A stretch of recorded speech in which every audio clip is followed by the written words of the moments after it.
When the president went to the World Trade Center on Friday, he said, the people who did this will hear from all of us soon.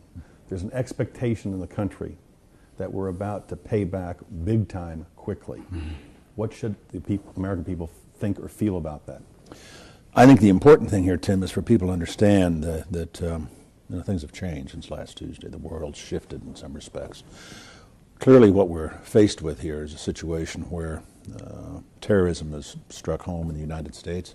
We've been subject to targets of terrorist attacks before, especially overseas with our forces and American personnel overseas. But this time, because of what happened in New York and what happened in Washington, it's a qualitatively different set of circumstances. It's also important for people to understand that this is a long-term proposition. It's not like, even Desert Storm, where we had a build-up for a few months, 4 days of combat, and it was over with. This is going to be the kind of work that will probably take years, because the focus has to be not just on any one individual. The problem here is terrorism. And even in this particular instance, it looks as though the responsible organization was a group called Al-Qaeda. It's Arabic for the base. That's Osama bin Laden. He headed it up and organized it, but it's a very broad, kind of loose coalition of groupings. It includes not only his forces, but it also includes, for example, Islamic Jihad from Egypt.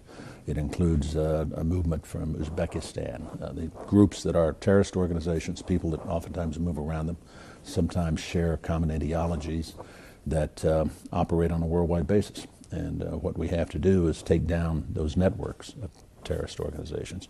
And as I say, I think this is going to be a struggle that the United States is going to be involved in for the foreseeable future. There's not going to be an end date when I'm going to say there it's all over with. It's going to require constant vigilance on our part to avoid problems in the future, but it's also going to require a major effort and obviously quite possibly the use of military force. Do you believe that anyone who participated in the events on Tuesday, or in fact even a support role, or on a plane that wasn't successfully hijacked, are they still at large in the United States? We don't know. The possibility clearly exists that there could be additional terrorists out there that were part of this operation that maybe got cold feet and didn't get on the airplane, or for one reason or another were thwarted in their efforts. We have to assume that possibility exists. We had these 19 individuals in the United States, some of them for several years, training, preparing, getting ready for this operation. And we can by no means assume now that that's all there is. There may well be other operations that have been planned and are in fact in the works. When the president said, everyone in uniform, get ready, does that suggest a massive call-up of reserves? We've had some reserve call-up. We called up, of course, 35,000 reservists. We felt that was important to do here. I think that the way to think about it, Tim, is to think about the target and what our objectives are here. Obviously, we're interested in individuals who were directly involved in planning, coordinating, ordering the attack.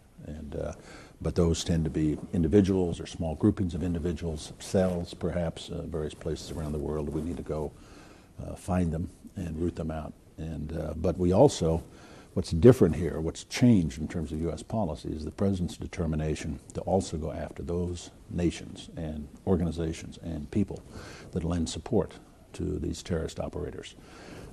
If you've got a nation out there now that has provided a base, training facilities, a sanctuary, as has been true, for example, in this case probably with Afghanistan, then they have to understand, and others like them around the world have to understand, that if you provide sanctuary to terrorists, you face the full wrath of the United States of America, and that we will in fact aggressively go after these nations to make certain that they cease and desist from providing support for these kinds of organizations.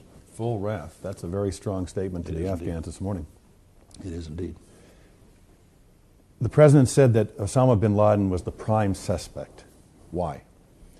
There's just a lot of evidence to link his organization, the Al-Qaeda organization, and he's the head of Al-Qaeda, to this operation. There's some ties, for example, to some of the people involved here back to the USS Cole bombing in Yemen.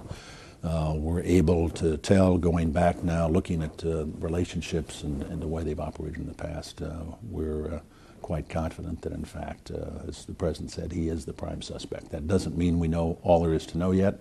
That doesn't mean there weren't others involved. As I mentioned, the Egyptian Islamic Jihad has a very close working relationship with this organization. So there may well be others. We want to continue to investigate aggressively to make sure we've wrapped up and understand fully all who were involved. But clearly the evidence at this point takes us very much in that direction. You have no doubt that Osama bin Laden played some role in this. I have no doubt that he and his organization played a significant role in this. Were you surprised by the precision and sophistication of the operation? Well, certainly we were surprised in the sense that there had been information coming in that a big operation was planned, but that's sort of a trend that you see all the time in these kinds of reports. But we did no specific threat. No specific threat involving really a domestic operation or involving what happened, obviously, the city's airliner and so forth. We did go on alert with our overseas forces a number of times during the course of the summer when we thought the threat level had risen significantly. So clearly we were surprised by what happened here. On the other hand, in terms of the sophistication of it, it's interesting to look at, because clearly what happened is you got some people committed to die in the course of the operation. You got them visas, got them entry to the United States. They came here, some of them enrolled in our commercial aviation schools and learned to fly, courtesy of our own capabilities here in the United States. Then what they needed in order to execute was some degree of coordination, obviously, in terms of timing. But they needed knives, cardboard cutters, razor blades, whatever it was, and an airline ticket. And that's it.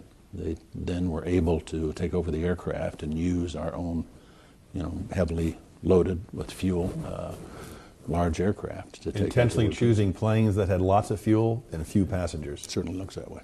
And so the sophistication, on the one hand, it's very simple, and it doesn't involve a lot of hardware or complex devices that they have to bring into the United States. They, in effect, turn some of our own system against us.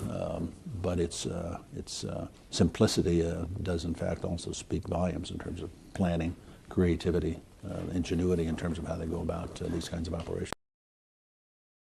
Thanks for watching our YouTube channel. Follow today's top stories and breaking news by downloading the NBC News app.